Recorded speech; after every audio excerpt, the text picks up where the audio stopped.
Hier, j'ai pleuré parce que j'ai enfin compris comment empêcher le suicide dans nos rangs. Et ce n'est pas de la façon dont tu penses. J'ai rencontré plus de 500 professionnels de l'uniforme uniquement sur le mois de septembre. Et une chose est commune à tous les hommes qui ont eu envie de se tuer, mais qui ne l'ont pas fait. J'ai tiré une observation de toutes les confessions qui m'ont été faites, que ce soit en privé ou en public. Ceux qui ont arrêté leurs gestes autodestructeurs à la dernière minute ont eu tous une seule dernière pensée qui les a empêchés. Leurs enfants. Génial, on avance, on a de la matière là, du concret.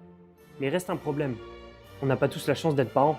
Alors, pour résoudre ce problème, il faut qu'on comprenne pourquoi le fait d'avoir un enfant peut nous empêcher de quitter le jeu de la vie. Il y a la responsabilité qu'on ressent envers cet être encore dépendant de nous, le fait de savoir le dégât émotionnel colossal que nous allons lui causer, et le lien extrêmement intense qu'il y a un parent à son enfant. En voilà des éléments intéressants. Mais alors, comment l'appliquer pour des jeunes sans enfants? Pour nous, la réponse est simple. Nous devons souder nos rangs.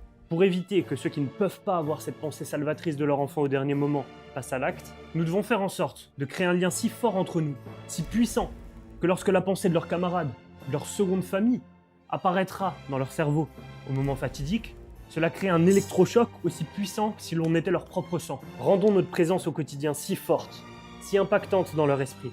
Ayons moins d'hésitation à charger du fardeau de la responsabilité nos collègues, en leur partageant nos propres problèmes. Redevenons ce que nous sommes censés être, leur seconde famille.